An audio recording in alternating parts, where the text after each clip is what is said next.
নমস্কার, নতুন একটা বিজ্ঞপ্তি নিয়ে চলে এসেছি, যেটা শ্যামাপ্রসাদ মুখার্জি পোর্ট, কলকাতা, হলদিয়া ডক কমপ্লেক্স থেকে প্রকাশিত হয়েছে।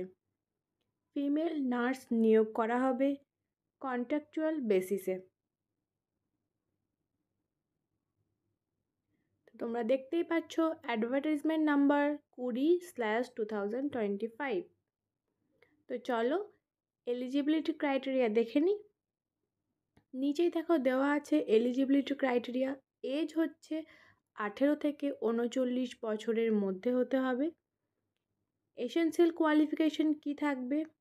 মাধ্যমিক পাশ করে থাকতে হবে, তার সাথে ডিপ্লোমা ইন জেনারেল নার্সিং অথবা বিএসসি নার্সিং পড়ে থাকতে হবে এবং অবশ্যই স্টেট নার্সিং কাউন্সিলের আন্ডারে রেজিস্টার্ড থাকতে হবে এবং 6 মান্থসের একটা ইন্টার্নশিপ থাকতে হবে কম্পালসারি। 1 বছরের মিনিমাম এক্সপিরিয়েন্স থাকতে হবে একটা রেপুটেড হসপিটাল অর নার্সিং হোমে। প্রেফারেন্স তাদেরকে দেওয়া হবে যারা CCU/ITU-তে কাজ করেছে।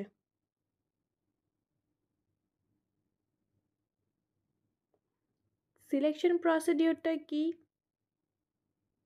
এখানে দেখো লেখা আছে, selection will be made through trade test followed by written test of 50 mark and pass mark being 25.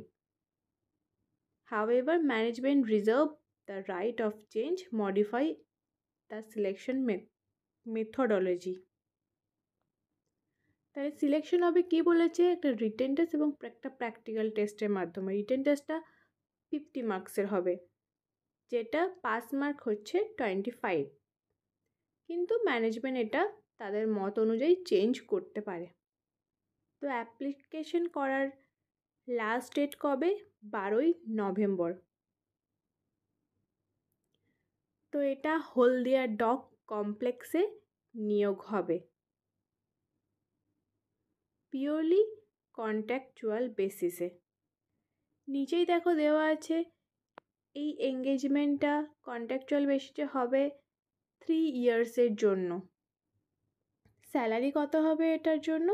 31,000 টাকা পার মান্থ এবং অ্যানুয়াল ইনক্রিমেন্টও হবে, সেটা অথরিটি ডিসাইড করবে।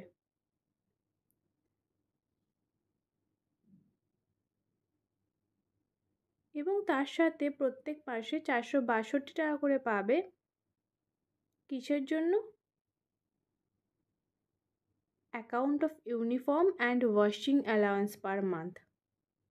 যদি কেউ এই জবটা ছাড়তে চাও তাহলে অবশ্যই তাকে 3 মান্থসের আগে জানাতে হবে। যদি কেউ আনস্যাটিসফ্যাক্টরি পারফরমেন্স কিছু করো তাহলে 24 আওয়ার্সের মধ্যে তাদেরকে টার্মিনেট করা হবে। যারা সিলেক্ট হবে তাদেরকে ক্যারেক্টার সার্টিফিকেটও জমা দিতে হবে। তো কতগুলো নার্স নিয়োগ করা হবে? এখানে দেখো প্রথমেই লাইনে লেখা আছে, Haldia dock complex, Shyamaprasad Mukherjee port, Kolkata intends to engage 1 female nurse under medical division Haldia dock complex.